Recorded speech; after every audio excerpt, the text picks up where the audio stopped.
নমস্কার বন্ধুরা, আমি বনশ্রী ওয়ার্ল্ডে তোমাদের সবাইকে ওয়েলকাম। আশা করছি তোমরা সবাই ভালো আছো, সুস্থ আছো।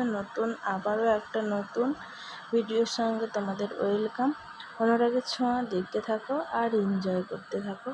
কেমন লাগে তোমাদের অনুরাগের ছোঁয়া?